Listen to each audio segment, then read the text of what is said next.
మోషే కొండ దిగకుండా తడువు చేయుట ప్రజలు చూచినప్పుడు ఆ ప్రజలు అహరోను వద్దకు కూడి వచ్చి లెమ్ము మా ముందర నడుచుటకు ఒక దేవతను మా కొరకు చేయుము ఐగుప్తులో నుండి మమ్మను రప్పించిన ఆ మోషే అనువాడు ఏమాయెను మాకు తెలియదని అతనితో చెప్పిరి అందుకు అహరోను మీ భార్యలు మీ కుమారులకు మీ కుమార్తెలకు చెవులకున్న బంగారు పోగులను తీసి నా యొద్దకు తెండని వారితో చెప్పగా ప్రజలందరూ తమ చెవులలో ఉన్న బంగారు పోగులను తీసి అహరోను వద్దకు తెచ్చిరి. అతడు వారి యొద్ద వాటిని తీసుకొని పోగరతో రూపము ఏర్పరచి దానిని పోత పోసిన దూడగా చేసెను. అప్పుడు వారు ఓ ఇశ్రాయేలు ఐగుప్తు దేశములో నుండి నిన్ను రప్పించి రప్పించిన నీ దేవుడు ఇదే అనిరి అహరోను అది చూసి దాని ఎదుట ఒక బలిపీఠం కట్టించెను. మరియు అహరోను రేపు యెహోవాకు పండుగ జరుగునని చాటింపగా మరునాడు వారు ఉదయమున లేచి దహన బలులను సమాధాన బలులు అర్పించిరి. అప్పుడు జనులు తినుటకును త్రాగుటకును కూర్చుండి ఆడుటకు లేచిరి. అలలు ఈ మాటలు చదువుతుంటే నిజంగా మోషే ఏం చేశాడు? సీనాయి పర్వతానికి వెళ్ళాడు. ఎందుకు? ప్రార్థన చేయడానికి, దేవునితో సహవాసం చేయడానికి, దేవునితో మాట్లాడడానికి. అలలు కొన్నిసార్లు చాలా బిజీగా ఉంటాం. చాలా బిజీగా ఉన్న మనము కొన్నిసార్లు దేవుడు ప్రత్యేకపరుస్తాడు, కొన్నిసార్లు వేరుపరుస్తాడు, కొన్నిసార్లు ఒంటరిగా వదిలేస్తాడు, కొన్నిసార్లు అలాంటి అద్భుతమైన సమయం మనకు వస్తుంది. ప్రియదేని బిడ్డ, ఇక్కడ మోషే కూడా అంత బిజీగా ఉన్న ఆ పరిస్థితిలో చాలా బిజీగా ఉన్న ఆ ఇజ్రాయెల్ ప్రజలు ఐగుప్తు దేశం నుంచి బయటకు తీసుకొచ్చాడు. అంత మాత్రమే కాదు, అరణ్యంలో వారిని నడిపిస్తున్నాడు, కనాను దేశం నడిపిస్తున్నాడు. అలాంటి పరిస్థితిలో ప్రభు పిలిచాడు మోషేని. అప్పుడు ఏం చేశాడు తెలుసా? మోషే సీనాయి పర్వతానికి వెళ్ళాడు. ప్రియదేని బిడ్డ, అలాగే సీనాయి పర్వతానికి వెళ్ళినప్పుడు ఇక్కడ మోషే వెళ్ళిపోతే ఇంక ఎవరు ఉంటారు కింద? ఆ ఇజ్రాయెల్ ప్రజల్లో ఎవరు ఉంటారో వారికి ఎవరు ముందుకు నడిపిస్తారు? అక్కడ అహరోను ఉన్నాడు. అహరోను ఏం చేశాడంటే, మోషే అన్నాడు, అహరోను నువ్వు ఉండు, వారు చూసుకో, వారు ఏమైనా ఇబ్బందులు వస్తే, సమస్యలు వస్తే, లేకపోతే ఏమైనా పరిస్థితులు వస్తే వాటిని నువ్వు సాల్వ్ చేయి, ఏమైనా సమస్యలు వాళ్ళతో వస్తే నువ్వు వాటిని పరిష్కారం చేయని చెప్పేసి ఏం చేశాడు? మోషే ఏం చేశాడు? సీనాయి పర్వతానికి వెళ్ళాడు. ప్రియదేని బిడ్డ, పర్వతానికి వెళ్ళి ఏం చేశాడు తెలుసా? అక్కడ దేవునితో సహవాసం చేశాడు. అది అందరికి మీకు బాగా తెలుసు. ప్రియదేని బిడ్డ, అయితే ఇక్కడ మనం చూసినట్లయితే అహరోను మీద బాధ్యతలన్నీ పడ్డాయి. ఇక్కడ మీరు ఆలోచించండి, గమనించండి. అహరోను మీద బాధ్యతలు అప్పగించడం మోషే. అహరోను మీదనే, ఇంకెవ్వరు లేరు. ఎందుకంటే మోషే నాయకుడిగా ఉండి అన్ని చేసి వెళ్ళిపోయాడు. అయితే ఆ బాధ్యతలన్నీ ఎవరికి అప్పగించాడు అంటే అహరోనుకి అప్పగించాడు. కానీ కొన్నిసార్లు ఏమైందంటే, ఇందాక మనం చదువుకున్నాం చూడండి, ఇక్కడ మోషే కొండ దిగకుండా తడువు చేయట ప్రజలు చూసినప్పుడు ఆ ప్రజలు అహరోను వద్ద కూడి వచ్చి, లెమ్ము మా ముందర నడుచుటకు ఒక దేవతను మా కొరకు చేయుము, ఐగుప్తులను మమ్మల్ని రప్పించిన మోషే అనువాడు ఏమాయను మాకు తెలియలేదని అతనితో చెప్పి. కొద్దిసేపు అవుతుంది, లేట్ అవుతుంది. అందుకని ఇక్కడున్న ప్రజలు ఏమయ్యారు తెలుసా? గొనుగుతున్నారు. ఇక్కడున్న ఇజ్రాయెల్ ప్రజలు ఏం చేస్తున్నారు తెలుసా? గొనుగుతూ సలుగుతున్నారు. మోషే ఏమయ్యాడు అంటే చూడండి, ఒక విషయం ఆలోచించండి. ఇజ్రాయెల్ ప్రజలకు మోషే ఎట్లున్నాడు తెలుసా? దేవుడుగా ఉన్నాడు. ఇది ఆలోచిస్తుంటే ఆ దేవుని మీదే వారు సనుగుతున్నారు. ప్రియదేని బిడ్డ, ఆ దేవుని మీదే వాళ్ళు ఏం చేస్తూ గొనుగుతున్నారు. ఎంత భయంకరమైన లోకం! హల్లెలూయ! ఎంత భయంకరమైన ప్రజలు వారు! నిజంగా అంత దేవుడుగా పూజిస్తున్న మోషే మీద సనుగుతున్నారు. ఆయన ఎక్కడ పోయినాడు? మాకు వెంటనే ఒక దేవుడు కావాలి, మాకు పూజించడానికి ఒక దేవత కావాలని వారు ఏం చేశారో పట్టుబట్టుకుని కూర్చున్నారు. చూడండి, అలాంటి పరిస్థితిలో అహరోను మోషే పెట్టి వెళ్ళిపోయాడు. ఆ బాధ్యతలన్నీ కూడా మోషే అహరోను మీద పెట్టిపోయాడు. అయితే అహరోను ఏం చేయాలి తెలుసా? లేదయ్యా, మన దేవుడు గొప్ప దేవుడు, వాగ్దానాలు ఇచ్చిన దేవుడు, నమ్మదగిన దేవుడు. మోషే వస్తాడు, దేవునితో మాట్లాడడానికి వెళ్ళాడు. కాబట్టి మీరు భయపడద్దు, బాధపడద్దు, దేవుడిని గురించి ఆలోచించద్దు. మన దేవుడు గొప్ప దేవుడు, సజీవుడు, ఆయన సృష్టికర్త అయిన దేవుడు అని చెప్పాల్సింది పోయి ఏం చేశాడు తెలుసా? ఈ అహరోను ఏం చేశాడు? మీ దగ్గర ఉన్న బంగారం అంతా తీసుకురండి, మీ చెవుల్లో, ముక్కుల్లో, లేకపోతే మెడల్లో ఉన్న ఆ బంగారం అంతా తీసుకురండి అని ఏం చేస్తున్నాడు అని చెప్తున్నాడు. చూడండి ఇక్కడ. అందుకు అహరోను, మీ భార్యలకు, మీ కుమారులకు, మీ కుమార్తెలకు చెవులకు ఉన్న బంగారు పోగులను తీసి నా యొద్దకు తెండని వారితో చెప్పగా, వారికి సర్ది చెప్పాల్సిన అహరోను ఏం చేస్తుంది తెలుసా? సరే, మీకు దేవత కావాలి కదా, ఒక దేవుడు కావాలి, మీరు పూజ చేయడానికి, మీరు దేవుని గడపడానికి నాకు దేవుడిని కావాలి, కాబట్టి మీ దగ్గర ఉన్న బంగారం అంతా తీసుకురండి అని వారికి ఏం చెప్పాడు. సరే, వారు ఏం చేశారు తెలుసా? బంగారంతా, ప్రజలందరూ తమ చెవులకున్న బంగారు పోగులను తీసి అహరోను యొద్దకు తెచ్చిరి. అతడు వారి యొద్ద వాటిని తీసుకొని పోగొరుతో రూపమును ఏర్పరిచి దానిని పోత పోసిన దూడగా చేసాను. ఆ బంగారంతా పోగొరలో వేస్తే అక్కడ ఏమైందంటే ఒక దూడ వచ్చేసింది. హల్లెలూయా! దూడ ఈ ఆకారం వచ్చేసింది. అయితే ఆ దూడనే వాళ్ళు ఏం చేస్తున్నారు? పూజిస్తున్నారు. అదే దేవతని వాళ్ళు పూజిస్తున్నారు. అందుకే అప్పుడు చూడండి, అప్పుడు వారు, ఓ ఇజ్రాయేలు, ఐగుప్తు దేశం నుండి నిన్ను రప్పించిన నీ దేవుడు ఇదే అనిరి. హల్లెలూయా! ఎంత భయంకరమైన మనసు కలిగి ఉన్నారో ఒకసారి ఆలోచించండి. ఈరోజు ప్రియ సంగమా, ప్రియ దేవుని బిడ్డ, ప్రభు మాట్లాడుతూ కొన్నిసార్లు దేవుని వాక్యాన్ని వింటూ ఉంటాం. సేవకుల నోట్ల నుంచే మాటలు మనకి ఎంతో ఆశీర్వాదం తెచ్చే మాటలుగా ఉంటాయి, ఎంతో దీవెనకరంగా ఉంటాయి. ప్రభు మాట్లాడుతున్నాడు, సేవకులు కాదు కానీ ప్రభు మాట్లాడుతుంటాడు. పరలోక సంబంధమైన మాటలు వింటున్నప్పుడు ఆ మాటల ద్వారా మనకు ఆశీర్వాదాలు వస్తాయి, ఆ మాటల ద్వారా దీవెనలు వస్తాయి. కానీ కొన్నిసార్లు అదే సేవకుడు మాట్లాడితే కొన్నిసార్లు మనకు బాధ అవుతుంది, దిగులు అవుతుంది, కోపం వస్తుంది, రకరకాలుగా సనుగుతూ గొనుగుతూ ఉంటాం. ఇక్కడ ఇదే జరిగింది. ఇజ్రాయెల్ ప్రజలు కూడా మనలాంటి వారే ప్రియదేవుడు. ఇజ్రాయెల్ ప్రజలు ఎలాంటి వారు తెలుసా? మెడవంగని వంచని జనాంగమని దేవుడు పేరు పెట్టేశాడు. అలా ఎన్ని అద్భుతాలు చూసిన వారిలో మార్పు రాలేదు, ఎన్ని సూచక్రియలు చూసిన వారిలో ఏం కాలేదు, మార్పు రాలేదు ప్రియదేవుడు.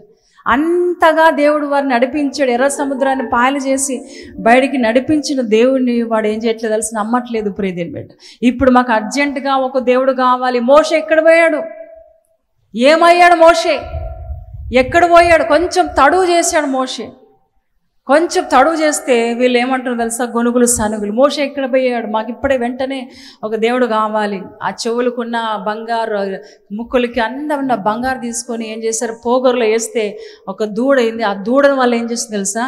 పూజిస్తున్నారు ప్రియదేవుని. అంత మాత్రమే కాదు, చూడండి ఇక్కడ మనం చూస్తే చూడండి 5వ వచనం చూడండి. 5వ వచనం. అహరోను అది చూసి దాని ఎదుట ఒక బలిపీఠం కట్టించెను. మరియు అహరోను రేపు యెహోవాకు పండుగ చేసిందని చాటింపగా మరునాడు వారు ఉదయమున లేచి దహన బలును సమాధాన బలును అర్పించిరి. అప్పుడు జనులు తినుటకు త్రాగుటకు కూర్చుండి ఆడుటకు లేచిరి. హల్లెలూయా! మోషే నాయకుడిగా సరే అహరోను నాయకుడుగా సరిగా లేడు ప్రియదేవుని బిడ్డ. ఒకసారి ఆలోచించండి. ఇక్కడ అహరోను ఎట్లున్నాడు తెలుసా? ఓడిపోయిన నాయకుడుగా ఉన్నాడు. హల్లెలూయా! ఓడిపోయాడు. నిజంగా దేవుని ఎదుట అతడు ఏమయ్యాడు తెలుసా? ఓడిపోయాడు. ఆ ప్రజల మాటలను, ఆ సనుగులను ఏం చేస్తుంది తెలుసా? వాటిని విని భయపడి వారు చెప్పినట్టుగా చేస్తున్నారు. ఇక్కడ అహరోను ఏమయ్యాడు తెలుసా? ఓడిపోయినట్టుగా మనం చూస్తున్నాం. ఈరోజు ప్రియ సంగమా, ఈ మోషే అహరోనుకి అప్పగించాడు, బాధ్యతను అప్పగించాడు. అయితే ఆ బాధ్యతను చక్కగా నిర్వర్తించాల్సిన పని ఎవరు చేయాలి తెలుసా? అహరోను చేయాలి. కానీ ఏం చేసి తెలుసా? ఆ ప్రజల మాటలు విని ఏమయ్యాడు తెలుసా? వారు చెప్పినట్టుగా చేస్తున్నారు. వారు ఉదయాన్నే లేచి ఆ దేవత ఎదుట ఏం చేస్తున్నారంట? తినుట. అంత మాత్రమే కాదు, అహరోను ఒక బలిపీఠం కట్టాడు. చూడండి, హల్లెలూయా! బలిపీఠం కట్టి దాని ముందు దహన బలులు అర్పించారు. దాని ఎదుట ప్రజలు ఏమవుతున్నారో తెలుసా? తినుచు తాగుచు ఏం చేస్తున్నారు వారంట? ఆడుతూ వారు ఏం చేస్తున్నారంట? ఆ బొమ్మ ఎదుట ఏం చేస్తున్నారు? జీవం లేని ఆ బొమ్మ ఎదుట వారు ఏం చేస్తున్నారు? భయంకరంగా గెంతులు వేస్తున్నారు, ఆడుతున్నారు ప్రియదేవుని. ఆ పరిస్థితి రావడానికి కారణం ఏంటో తెలుసా?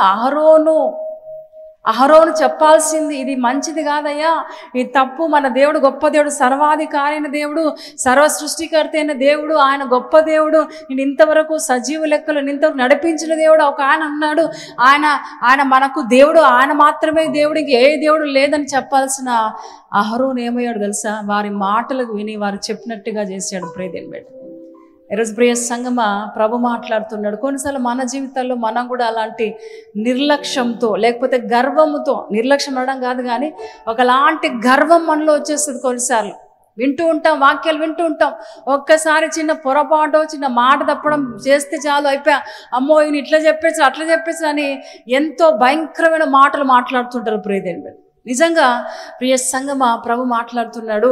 వారికి భయపడి బెదిరిపోయి అహరోను ఏం చేస్తాడో తెలుసా? ఓడిపోయిన నాయకుడిగా ఉన్నాడు. ప్రియదేవుని బిడ్డ, నిజంగా ఈ మాటలు ధ్యానిస్తుంటే ఈ అహరోను ప్రజలు సంతోషపెట్టే ప్రయత్నంలో ఉన్నాడు. అహరోను ఎవరిని సంతోష పెడుతున్నాడు? అక్కడున్న ప్రజలు సంతోష పెడుతున్నారు. మనం కూడా కొన్నిసార్లు ప్రజలను సంతోష పెట్టేటట్లు ఉంటాం, ప్రజలకు లేకపోతే మనుషులకు సంతోష పెట్టే పనులే చేస్తుంటాం. కానీ ఈరోజు ప్రభు అంటున్నాడు, అహరోను ఓడిపోయిన నాయకుడిగా కావడానికి కారణం ఏంటో తెలుసా? ఆ ప్రజలను సంతోష పెట్టే ప్రయత్నం చేశాడు అహరోను. ఈరోజు అలాంటి మనసు మనకుందా?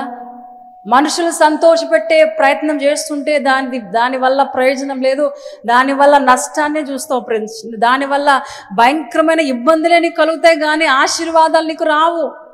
ఈరోజు ప్రభు మాటలు ఎన్నోసార్లు మనం కూడా తెలుసో కొన్నిసార్లు మనుషులు సంతోష పెడుతూ ఉంటాం. మనసులు సంతోష పెడితే దానివల్ల ఒక ప్రయోజనం లేదు. ప్రియదేవుని బిడ్డ, ఎవరిని సంతోష పెట్టాలో తెలుసా? దేవుని సంతోష పెట్టాలి, మన తండ్రి అయిన దేవుని సంతోష పెట్టాలి, పరమ తండ్రిని సంతోష పెట్టాలి తప్ప మనుషులు ఏమనుకుంటారో, నేను ఆరాధిస్తే, మనుషులు నేను వెళ్తే, మందిరానికి వెళ్తే ఏమనుకుంటారో, నేను ఈ విధంగా అరచి నా హృదయపూర్వకంగా దేవుని స్తుతిస్తే నా పక్కనున్న వారు ఏమనుకుంటారో. ఈరోజు ఇలాంటి మనసుతో మనం ఉన్నాం. ఇక్కడ అహరోను ఆ ఓడిపోయిన నాయకుడిగా కావడానికి కారణం ఏంటో తెలుసా? మనుషులను సంతోషపెట్టే వ్యక్తిగా, మనుషులను సంతోషపెట్టడానికి ప్రయత్నము చేశాడు. ఈరోజు మనకు అలాంటి మనసు ఉండడానికి వీల్లేదు. ప్రియదేవుని బిడ్డ, నువ్వు యేసయ్యను నమ్ముకున్నావా? హృదయపూర్వకంగా యేసయ్యను నమ్ముకుంటే నువ్వు చచ్చిపోయేంత వరకు ఆయన మాత్రం విడిచిపెట్టద్దు. అది ఎప్పుడు గుర్తుపెట్టుకోవాలి. ప్రియదేవుని బిడ్డ, ఎన్ని భయంకరమైన నిందలు, శ్రమలు, శోధనలు మనుషులు మాట్లాడుతున్నారా, ఆ మాటలకు భయపడి నువ్వు దేవుని విడిచి వెళ్ళిపోతే నీ వల్ల నీకు ఏ లాభం రాదు. ప్రియదేవుని బిడ్డ, అహరోను అందుకే ఓడిపోయిన నాయకుడిగా ఉన్నాడు. ఎందుకో తెలుసా?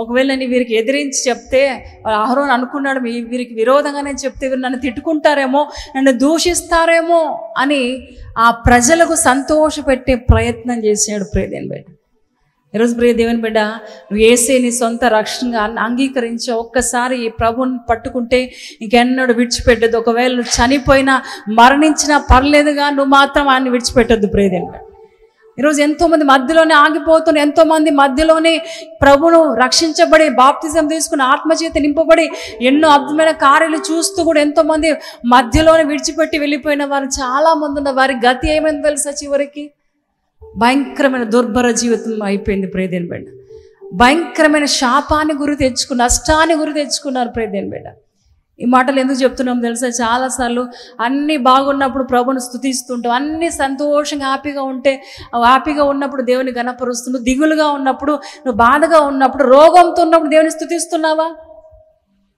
బాగా శరీరం అంతా బలహీనమైన పరిస్థితిలో ఉన్నప్పుడు ప్రభు దగ్గరికి వెళ్తున్నావా? ప్రభు దగ్గరికి వస్తున్నావా? ఆయన దగ్గర సాగిలపడి నమస్కారం చేస్తున్నావా? ఈ మనసు మనకుందా? ప్రియదేవుని బిడ్డ, ఈరోజు ప్రభు మాట్లాడుతున్నాడు, అన్నీ ఉన్నప్పుడు దేవుని ఆరాధించడం గొప్ప సంగతి కాదు. ప్రియదేవుని బిడ్డ, అన్నీ బాగున్నప్పుడు దేవుని దగ్గరికి రావడం గొప్ప సంగతి కాదు, అన్నీ ఉన్నప్పుడు దేవునికి ఇవ్వడం గొప్ప సంగతి కాదు. నువ్వు లేమిలోనే దేవునికి ఇవ్వాలి. నీ దగ్గర ఏమీ లేనప్పుడు, అనారోగ్యంతో ఉన్నప్పుడు, బలహీనతో ఉన్నప్పుడు, సమస్యలు, కష్టాలు, ఇరుకులు, ఇబ్బందులు, అలాంటి పరిస్థితులను దేవుని దగ్గర రావాలి. అది చూస్తాడు ప్రభు. ప్రియదేవుని బిడ్డ, ఈరోజు ప్రియ సంగమా, ప్రభు మాట్లాడుతున్నాడు. నిజంగా ఈరోజు మన పరిస్థితి ఏ విధంగా ఉంది? అహరోను లాగా మనం ఓడిపోయిన పరిస్థితిలో ఉన్నామా? హల్లెలూయా. మోషే దేవుని మాట విని ఆ సీనాయి పర్వతానికి వెళ్ళాడు. నిజంగా ఆ వృద్ధాప్యంలో కూడా ఏం చేస్తాడు తెలుసా? ఉపవాసం ఉండి ప్రార్థన చేస్తున్నాడు, దేవునితో మాట్లాడుతున్నాడు. నిజంగా ప్రియ సంగమా, ప్రభు ఈరోజు మాట్లాడుతున్నాడు. మన జీవితాలు కూడా ఆ విధంగా అహరోను లాగా మనుషులకు భయపడి మనుషులు సంతోషపెట్టే ప్రయత్నం మనం చేయొద్దు. ప్రియదేవుని బిడ్డ, మనుషులు కొన్నిసార్లు ఎట్లుంటారు తెలుసా, బాగా ఉన్నప్పుడు సంతోషంగా ఉంటారు, కొంచెం ఏమి ఇవ్వనప్పుడు లేనప్పుడు మనుషులు ఏమవుతారు, నేను తిడుతారు, భయంకరంగా నిందిస్తారు.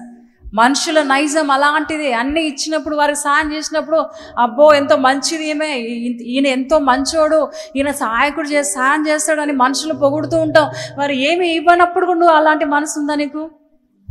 ఆయన ఏమి ఇవ్వడు, ఆమె ఏమి ఇవ్వదు, నాకు ఏం సాయం చేయదు, ఈ మనసు, ఇలాంటి మనసు ఒకవేళ ఈరోజు ఉందేమో ప్రియదేని బిడ్డ. అహరోను మనుషులు సంతోషపెట్టే ప్రయత్నంలో ఉన్నాడు ప్రియదేని బిడ్డ. మనుషులు సంతోషపెట్టడం కాదు. ఈరోజు మనం ఈ లోకంలో చనిపోయినా పర్లేదు, ఆ పరలోక రాజ్యంలో నీకు ఏం చేస్తాడు, బహుమానాలు అనుగ్రహిస్తాడు ప్రియదేవుడు. ఒకవేళ దేవుని కొరకు మరణించినా పర్లేదు, ఒక రోగంతో నువ్వు రోగంతో నువ్వు ఈ లోకంలో మరణించినా పర్లేదు, ఆ రాబోయే లోకంలో గొప్ప బహుమానాల ప్రభునికి ఏర్పరిచాడు, సిద్ధపరిచాడు ప్రియదేవుడు. మనం ఉండేది ఎన్ని రోజులు తెలుసా? 70 సంవత్సరాలు, 80 సంవత్సరాలు, సరే 100 సంవత్సరాలు అనుకోండి, 100 సంవత్సరాలు. కానీ యుగ యుగాలు మనం ఉండవలసిన ఆ ప్రాంతం యుగ యుగాలు. ఒక సంవత్సరం కాదు, 70 సంవత్సరాలు కాదు ప్రియదేని బిడ్డ. యుగ యుగాలు మనం అక్కడ ఆయనతో కలిసి ఉండవలసిన వారము. దాని గురించి ఆలోచించే. లోకంలో కొద్ది రోజులు శ్రమ ఉంటుంది, పర్లేదు, ఆ శ్రమను ఓర్చుకుని వెళ్తే నిజంగా ఆ పరలోక రాజ్యంలో శాశ్వతమైన ఆనందం చేత ప్రభు నింపుతాడు, శాశ్వతమైన సంతోషం. ఈరోజు కొన్నిసార్లు అనొచ్చు, నేను దేవుని నమ్ముకున్నాను, ఇన్ని కష్టాలు ఎందుకమ్మా నాకు, దేవుని నమ్ముకొని ఇన్ని బాధలు నాకు పెట్టాలా ప్రభు, దేవుని మీదే ఆధారపడ్డానే, దేవుని పరిచర్లో ఉన్నానే, అన్నీ బాగానే ఉన్నానే, దేవుడికి ఎందుకు ఈ ప్రాబ్లమ్స్, ఎందుకు ఈ కష్టాలు వస్తున్నాయి అనుకుంటున్నాను ప్రియదేని బిడ్డ. నిజంగా ఈ లోకం వెళ్ళిన తర్వాత నీ కొరకు ఒక గొప్ప బహుమానాన్ని ప్రభు ఏర్పరిచి ఉన్నాడు. నీ కొరకు నీతి కిరీటాలు, జీవ కిరీటాలు, మహిమా కిరీటాలు, హల్లెలూయా, ఎన్నో కిరీటాలు నీ కొరకు సిద్ధపరిచి ఉన్నాడు. మన ఫోకస్ అంతా కూడా ఎక్కడ ఉండాలో పెట్టాలో తెలుసా? రాబోయే లోకంలో మాత్రమే. ఈ లోకంలో కొద్ది రోజులు మాత్రమే, ఎప్పుడు పోతామో తెలియదు ఎవరికో. నిజంగా ఈ రోజు ఉన్నవారు రేపు ఉండరు, నెక్స్ట్ గంటకు ఉంటామో లేదో తెలియదు ప్రియదేని బిడ్డ. కాబట్టి ఈ లోకంలో మనం ఎప్పుడు ఆలోచించదు, ఈ లోకంలో ఉన్న శ్రమల గురించి ఆలోచించద్దు, లోకంలో పడుతున్న బాధల గురించి ఆలోచించద్దు ప్రియదేని బిడ్డ. ఎప్పుడు మన నిరీక్షణ, మన చూపు అంతా కూడా ఏమంటే తెలుసా, పర సంబంధం, ఆ రాబోయే లోకం, శాశ్వత రాజ్యంలో దృష్టి మనం పెట్టాలి ప్రియదేని బిడ్డ. ఇక్కడ అందుకే అహరోను మనుషులు సంతోషపెట్టే ప్రయత్నంలో ఉన్నాడు, అందుకే ఓడిపోయిన నాయకుడుగా ఉన్నాడు ప్రియదేని. నేను వాక్యాలు చూపించట్లేదు, త్వరగా చెప్తున్నాను. రెండోదిగా మనం చూస్తే నిర్గమకాండం 32వ అధ్యాయం చూడండి దయచేసి. 32వ అధ్యాయం 25వ వచనం. 32:25. ప్రజలు విచ్చలవిడిగా తిరుగుట మోషే చూచెను. వారి విరోధులలో వారికి ఎగతాళి కలుగునట్లు అహరోను విచ్చలివిడిగా తిరుగుటకు వారిని విడిచిపెట్టి ఉండెను. హల్లెలూయా. మోషే వెళ్ళేటప్పుడు అహరోనుకి బాధ్యతలను అప్పగిస్తే వారిని ఎట్లా విడిచిపెట్టి తెలుసా? విచ్చలవిడిగా విడిచిపెట్టారు. వారు వెళ్తున్న ఆ భయంకరమైన క్రమము లేని అక్రమమైన జీవితాన్ని చూస్తున్నాడు, కానీ వారికి సర్ది చెప్పలేదు, హెచ్చరించలేదు ప్రియదేని బిడ్డ. ఓడిపోవడానికి కారణం ఏంటో తెలుసా? అహరోను ఓడిపోవడానికి కారణం తెలుసా? వారిని క్రమపరచలేదు. జాగ్రత్తగా వినండి. వారిని అహరోను వారిని ఏం చేయాలి? క్రమపరచలేదు. వారు విచ్చలవిడిగా వెళ్తుంటే వారిని విడిచిపెట్టేశాడు. ఏమి పట్టనట్టుగా ఉన్నాడు. నువ్వు సరిదిద్దాల్సిన ఆ వ్యక్తిగా ఉన్న మోషేనికి అప్పగించాడు ఆ బాధ్యతని, కానీ నువ్వేం చేసావు తెలుసా? వాటిని క్రమపరచకుండా వారిని విడిచిపెట్టేస్తావు. చాలా భయంకరమైనది ప్రియదేని బిడ్డ. కొన్నిసార్లు తప్పులు చేస్తుంటారు మన ఇంట్లో, లేక మన కుటుంబం, మన ఇంట్లోనే, సొంత ఇంట్లోనే తప్పులు చేస్తుంటే కొన్నిసార్లు మనం దండించాం, కొన్నిసార్లు తిట్టాం, కొన్నిసార్లు వారిని గద్దించాం. చిన్నపిల్లలు ఉంటారు, వారికి మనం గద్దిస్తేనే కదా వారు మారేది. అలా ఆ తప్పు ఇంకోసారి చేయరు వాళ్ళు. సరేలే చిన్నోడు కదా, ఏం లేదులే, పెద్ద అయినాడు తెలుసుకుంటాడంటే వాడు పెద్దగా నడక భయంకరమైన ఘోరమైన వ్యక్తిగా మారుతాడు ప్రియదేని బిడ్డ. నువ్వు చెప్పాల్సింది ఏంటో చిన్నప్పుడు ఎప్పుడైతే చెప్తావో నిజంగా దేవుడు వాడు పెద్దవాడైనప్పుడు దాని నుంచి వాడు ఏం కాడంట, తొలగిపోడు. రెండోదిగా మనం చూసినట్లయితే ప్రజలను క్రమంలో పెట్టలేకపోయాడు ప్రియదేని బిడ్డ. ఎవరు? అహరోను. అంత విచ్చలవిడిగా తిరుగుతుంటే, అంత విచ్చలవిడిగా డాన్సులు వేసి నాట్యం ఆడుతూ తినుటూ త్రాగొచ్చు భయంకర పరిస్థితుల్లో వెళ్తుంటే వారిని సరిదిద్దలేదు, హెచ్చరించలేదు, గద్దించకుండా వదిలేసాడు అహరోను. ఈరోజు ప్రియ దేవుని బిడ్డ, ప్రియ తల్లిదండ్రులారా, మీ పిల్లలు మీరు గద్దిస్తున్నారా? నేను మాత్రం చెప్తున్నాను, నా పిల్లల్ని గద్దిస్తాను. ప్రియ దేవుని బిడ్డ, వాడు తప్పు చేస్తే ఎవరైనా సరే ఖచ్చితంగా చెప్తాను. మనసులో ఒకటి పెట్టుకొని బయటికి మాత్రం చెప్పను. వాడు ఎవరైనా సరే తప్పు చేస్తే ఇట్లా చేయొద్దు నేను సూటిగా చెప్తాను. ప్రియ దేవుని, దాని గురించి ఎంతోమంది బాధపడవచ్చు, కానీ పర్లేదు, నేను మాత్రం దేవుని మాటను ఏం చేయను, ధిక్కరించను. మనం హెచ్చరించాలి. కొన్నిసార్లు మన పిల్లలకు తెలియదు, కొన్నిసార్లు మన సంఘంలో ఏ విధంగా ఉండాలో, ఏ విధంగా క్రమంగా ఉండాలో కొన్నిసార్లు తెలియదు విశ్వాసులకు. అప్పుడు సేవకులుగా మేము ఏం చేయాలి, గద్దించాలి, కొన్నిసార్లు హెచ్చరించాలి. ఆ హెచ్చరింపులు గద్దింపులు కొన్నిసార్లు బాధపడుతుంటారు. బాధపడినా పర్లేదు, దేవుడు మాకు అప్పగించిన బాధ్యతను చక్కగా నిర్వర్తించాలి. తప్పు చేస్తున్నామా? అందరు తప్పు చేస్తారు. మీరు చెప్తున్న నేను, వింటున్న మీరు, మన అందరం తప్పులు చేస్తాం, పొరపాట్లు చేస్తాం. కానీ ఆ పొరపాట్లు ఎవరైతే సరిదిద్దుకుంటారో వారు గొప్పవారు. ప్రియదేవుడు, హల్లెలూయా. కొన్నిసార్లు హెచ్చరించినప్పుడు హెచ్చరిక మాటలు మనం తీసుకోవాలి. ఇక్కడ అహరోను హెచ్చరించలేదు, గద్దించలేదు. ఇందాక మనం చదివాం, ప్రజలు విచ్చలవిడిగా తిరుగుట మోషే చూసెను, వారి విరోధులతో వారికి ఎగతాళి కలిగినట్లు అహరోను విచ్చలవిడిగా తిరుగుటకు వారిని విడిచిపెట్టి ఉండెను. క్రమపరచలేదు. ప్రియదేవుని బిడ్డ, హల్లెలూయా. ఈరోజు ప్రియ సంగమా, ప్రభు సూటిగా నీతో నాతో మాట్లాడుతున్నాడు. ప్రియదేవుని బిడ్డ, విచ్చలవిడిగా వదిలిపెట్టేశాడు.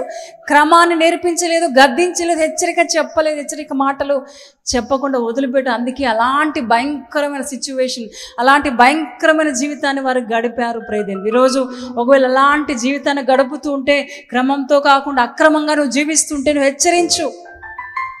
నీ పిల్లలైనా సరే, ఎవరైనా సరే, నీకు తెలిసిన వారైనా సరే హెచ్చరించు. హల్లెలూయా. వాడు ఒకవేళ నీ మాటను బట్టి వాడు బాగుపడగలడు, బాగుపడతారు. ప్రియదేవుని బిడ్డ, హల్లెలూయా. కాబట్టి ప్రియదేవుని బిడ్డ, ప్రభు మాట్లాడుతున్నాడు. అహరోను ఓడిపోయిన నాకుడు కావడానికి ఏంటో తెలుసా, వాడిని క్రమపరచలేదు. మూడోదిగా నిజంగా చూద్దాం. నిర్గమాకాండం 32వ అధ్యాయము 35వ వచనం చూడండి. 32, 35వ వచనం. అహరోను కల్పించిన దూడను ప్రజలు చేయించినందున యెహోవా వారిని బాధపెట్టిన అహరోను కల్పించిన దూడను ప్రజలు చేయించినందున యెహోవా వారిని బాధపెట్టెను. ప్రజలు బాధపడుటకు కారణమయ్యాడు. హల్లెలూయా. ఏంటంటే ఇక్కడ ప్రజలు బాధపడుటకు అహరోనే కారణమయ్యాడు. ఇక్కడ తప్పు చేసింది ఇజ్రాయెల్ ప్రజలు కదా. ఎట్లా అహరోను తప్పు చేసి అనొచ్చు? లేదు, ప్రియది వారిని గద్దించలేదు, క్రమపరచలేదు. కాబట్టి తప్పంతా ఎవరు తెలుసు? అహరోన్దే. కొన్నిసార్లు మన పిల్లలు తప్పు చేస్తుంటే, వారు భయంకరమైన బిచ్చలు కూడా తిరుగుతుంటే, ఆ తప్పు ఎవరు తెలుసా? పిల్లలది కాదు, మనదే. నీ పిల్లలు సరిగా లేకపోతే నిజంగా దేవుని సన్నిధిలో నీ దేవుని సన్నిధిలో కనపడకపోవడానికి కారణం ఎవరంటే నువ్వే. దేవుని సన్నిధిలో గడపకపోవడం కారణం ఎవరు? నీవే, నేనే, మనమే. ప్రియదేవుని బిడ్డ, హల్లెలూయా. ఆ ప్రజలు బాధపడుటకు కారణమయ్యాడు అహరోను. ఈరోజు ప్రియ సంగమ, ప్రభు మాట్లాడుతున్నాడు. ఆ భయంకరమైన పరిస్థితిని చూడండి. అహరోను కల్పించిన దూడను ప్రజలు చేయించినందున యెహోవా వారిని ఆ బాధపడడానికి కారణం ఎవరు? ఒకవేళ అహరోను చెప్పింటే, అహరోను గద్దించింటే, అహరోను క్రమపరిచింటే ఆమె లాంటి పరిస్థితి సంభవించేది కాదు. అంటే ఈరోజు ప్రభు మాట్లాడుతున్న ప్రియ సహోదరి, సహోదరుడా, ప్రియ సంగమా, ప్రభు ఈరోజు మనందరితో సూటిగా మాట్లాడుతున్నాడు. నేనేదో కాదు కానీ అందరితో ప్రభు నాతో కూడా మాట్లాడుతూ, మనందరితో, మన పిల్లల్ని, లేకపోతే మనం మా విశ్వాసాలుగా మనము మరి ఏం చేయాలంట, కొన్నిసార్లు తప్పు చేస్తున్నప్పుడు, దేవుని విరోధమైన పనులు చేస్తుంటే నువ్వు గద్దించాలి. మనుషులు సంతోషపెట్టే ప్రయత్నం చేయొద్దు. అహరోనులాగా మనుషులు సంతోషపెట్టే ప్రయత్నం చేయొద్దు. ప్రియదేవుని బిడ్డ, హల్లెలూయా. మనుషులు సంతోషపెట్టే ప్రయత్నం చేయొద్దు. దేవుణ్ణి మనం సంతోష పెట్టాలి. ఆ మనుషులు సంతోషపడుతూ అనుకుంటుంటే వాడిని బాధ పెట్టద్దు, నేను ఏదో చెప్పి వాడిని బాధ పెట్టు అనుకుంటు, తర్వాత పరిస్థితి వారికి ఏం కావాలి? నువ్వేం చెప్పకపోతే వాడు తిరిగి అదే పని చేస్తాడు, తిరిగి అదే జీవితాన్ని జీవిస్తాడు. నువ్వు క్రమపరిస్తే, చెప్తే వాడు తిరిగి ఏం చేస్తాడు? దేవుని బిడ్డగా మారుతాడు. ప్రియదేవుని బిడ్డ తిరిగి దేవుని యొక్క సన్నిధిలో గడుపుతారు. హల్లెలూయా. అంటే ప్రియ సంగమా, ప్రభు మాట్లాడుతున్నాడు. నిజంగా అహరోను ఓడిపోయిన నాకుడు కావడానికి కారణము అతడు ఏం చేస్తే తెలుసా? మనుషులు అంటే ఆ ఇజ్రాయెల్ ప్రజలు సంతోషపట్టే ప్రయత్నం చేశాడు. ఈరోజు ప్రభు మనుషులు సంతోషపెట్టే ప్రయత్నం చేయదు. మనుషులు సంతోషపడతారు ఎప్పటి వరకు? జీవితాంతం వరకు. ఒక మాట వారి ఒక్కసారి సంతోషపెడితే జీవితాంతము వారు సంతోషంగా ఉంటారా? ఉండరు. ఆ క్షణమే, ఆ గంటనే వాని మంచి మాటలు పొగడి హెచ్చించి పైకి లేపి మునగ చెట్టు ఎక్కిస్తే ఆ కొద్దిసేపు మాత్రమే, తర్వాత తిరిగి యథాస్థితి కుక్కతోక వంకరలాగా తిరిగి అదే అవుతాం ప్రేదేని బిడ్డ. కానీ ప్రభు రోజు మాట్లాడుతున్నాడు, నువ్వు మనుషులు సంతోషపెట్టే ప్రయత్నం చేయొద్దు. ఈ అహరోను ఓడిపోయిన నాగడు కారణం ఏంటో తెలుసా? అతడు క్రమపరచలేదు, బుద్ధి చెప్పలేదు. సామెతలు ఇంటికి వెళ్ళి చదవండి. సామెతలు తల్లిదండ్రులుగా తల్లికి ఎట్లా తల్లిగా పిల్లల్ని ఎట్లా ఉపదేశించాలో, తండ్రిగా ఎట్లా నువ్వు పిల్లల్ని భయపెట్టాలి, గద్దించాలో, నువ్వు ఏం చేయాలి? బెత్తం కూడా వాడాలని ఉంది. వాడు వినకపోతే ఏం చేయాలి? బెత్తం వాడాల్సిందే. ఖచ్చితంగా దేవుని వాక్యం సెలవిస్తుంది ప్రియదేని బట్టి. మీరు ఇంటికి వెళ్ళి చదవండి, సామెతల్లో ఖచ్చితంగా అది ఉంది. కాబట్టి వాక్యానుసారంగా మనం జీవించాలి ప్రియదేని, ఏది చేసినా. నిజంగా ప్రియ దేవుని బిడ్డ, ప్రభు ఈరోజు మాట్లాడుతూ రెండోదిగా క్రమపరచుటలో ఏమయ్యాడు? విఫలమయ్యాడు. మూడోదిగా ఆ ప్రజలు బాధపడ్డానికి కారకుడయ్యాడు అహరోను. చూడు, మేము కొన్నిసార్లు చెప్పకపోతే, కొన్ని గద్దింపు హెచ్చరిక మాట చెప్పకపోతే మీరేమవుతారు? దానివల్ల బాధపడతారు, దానివల్ల మనం తిట్టుకొని సనుగుతారు, అన్ని చేస్తారు. తర్వాత మేము చెప్పినట్టు చేస్తే మీకు ఏమొస్తుంది? ఆశీర్వాదం, మీకు దీవెనలు. ఆ దీవెనలు ఆశీర్వాదాలు రావాలని కొన్నిసార్లు హెచ్చరిస్తూ ఉంటాం, కొన్నిసార్లు చెప్పకూడదు అనుకుంటాం కానీ చెప్పాల్సి వస్తుంది. హల్లెలూయా. కాబట్టి ఎప్పుడైతే ఆ గద్దింపు మాటలు మనం తీసుకుంటామో, ఎన్నోసార్లు బుధవారం శ్రీమణికి చెప్తూ ఉంటాం. ఎందుకు చెప్తాం తెలుసా? దేవుని ఆశీర్వాదాలు పొందుకోవడానికి. కొంతమంది అవుతున్నారు నిజంగా. ఎన్నిసార్లు చెప్తావక్క మీరు? ప్రతి వారం చెప్తూ ఉంటారు, చెప్పాల్సింది. మీరు వచ్చేంతవరకు చెప్తూనే ఉంటాం. హల్లెలూయా. మేము దేవుని సన్నిధికి బుధవారం శ్రీమణికి వచ్చేంతవరకు చెప్తూనే ఉంటాం. మీరు నన్ను తిట్టుకోండి, ఏమైనా చేసుకోండి. హల్లెలూయా. చెప్పాల్సిన పని, బాధ్యత మా మీద ఉంచున్నాడు ప్రభు. ఆ భారాన్ని, ఆ బాధ్యత, రెస్పాన్సిబిలిటీని పెట్టాడు ప్రభు. అది ఖచ్చితంగా నెరవేర్చడానికి. ఒకవేళ మీరు తిట్టుకున్నా, నన్ను సనిగినా, గొనిగినా, ఏమనుకున్నా పర్లేదు, మేము మాత్రం చెప్పకుండా ఉండలేను ప్రియదేని. హల్లెలూయా. కాబట్టి ప్రియదేని బిడ్డ, అహరోను, ఆ ప్రజలు చివరికి బాధపడ్డానికి కారణం ఎవరయ్యారు? అహరోనే. ఈరోజు మేము ఆ విధంగా మీరు బాధపడడానికి కారణం మేము కాకూడదనే మేము ఈరోజు మాట్లాడుతున్నాం ప్రియదేని బిడ్డ. హల్లెలూయా, హల్లెలూయా. కాబట్టి ప్రియ సోదరి, ప్రియ సోదరుడా, ప్రియ దేవుని బిడ్డ, సంగమ ప్రభు మాట్లాడుతున్నాడు. ఓడిపోయిన ఆకడుగా ఉన్నాడు. ఎన్నోసార్లు మనుషులుగా ఓడిపోతూ ఉంటాం, ఎన్నోసార్లు బలహీనతలు వస్తూనే ఉంటాయి. నిజంగా బలహీనతలు ఉన్న మనము, నేను బలహీనుడును అంటే కాదు ప్రియదేని బిడ్డ. మనం బలవంతులుగా ప్రభు చేసి ఉన్నాడు. Let the weak say I'm strong, let the poor say I'm rich. బలహీనుడు అనుకోవాలి నేను బలవంతుడను, దరిద్రుడు అనుకోవాలి నేను ధనవంతుడను. హల్లెలూయా. నువ్వు దరిద్రంగా ఉన్నా అనుకోవా, దరిద్రంగా ఉన్నా నేను క్రీస్తులో నేను ధనవంతుడను. హల్లెలూయా. క్రీస్తులో నేను బలవంతుడను. హల్లెలూయా. ఎప్పుడైతే ఇలాంటి మాటలు మాట్లాడితే నిజంగా దేవుడు గొప్ప కార్యాలు జరిగిస్తాడు ప్రియదేని బిడ్డ. హల్లెలూయా. అందుకల్ల మూసుకుందాం, ఒక చిన్న మాట ప్రార్థన చేద్దాం. పరిశుద్ధాత్ముడా, మీకు వందనాలయ్యా. ఇంతవరకు మాతో సూటిగా మీరు మాట్లాడారు అయ్యా. గొప్ప దేవా, మేము కూడా ఎన్నోసార్లు ఆ మనసును సంతోషపెట్టే ప్రయత్నాలు చేస్తున్నామయ్యా. ఆ మనసు మాలోని తీసివేయండి అయ్యా తండ్రి. మేము క్రమపరిచేవారుగా, అనేకులకు ప్రార్థించేవారుగా, అనేకులకు గద్దింపు మాటలు, హెచ్చరిక మాటలు బోధించేవారుగా మమ్మల్ని కూడా నిలబెట్టండి అయ్యా. మేము కరెక్ట్గా ఉండి క్రమంగా జీవించి మేము ఇతరులు చెప్పేవారుగా మమ్మల్ని తయారు చేయండి అయ్యా. Thank you Jesus. తండ్రి గొప్ప దేవ, మీకు వందనాలయ్యా. విన్న మాటలు మా జీవితం నిరంతరంగా ఫలింపు చేయండి. వినకుండా ఆటకపరిచే ప్రతి చీకటిని, ఈ మాటలు వినకుండా పని చేస్తున్న ప్రతి చీకటి శక్తులు, అంధకార క్రియలు యేసు నామములో శపిస్తున్నామయ్యా. ఇప్పుడే బిడ్డలో తన నిర్లక్ష్యతనం తీసివేయండి నాయన. తండ్రి మీ కార్యం జరిగించి భయాన్ని పుట్టించండి. మాటలు వింటున్నప్పుడు నాయన వణుకును పుట్టించండి అయ్యా. అలాంటి మనస్సును మాకు అనుగ్రహించండి నాయన. కృప చూపించమని వచ్చే ప్రతి బిడ్డను సకాలంగా నడిపించే ప్రతి బిడ్డను పేరు మీరు దీవించని ఆశీర్వదించండి. మీ సన్నిధితో నింపి నడిపించమని ముందున్న సమయాన్ని మీ చేతులకు అప్పగిస్తూ యేసు నామములో అడుగుచున్నాం తండ్రి. ఆమేన్.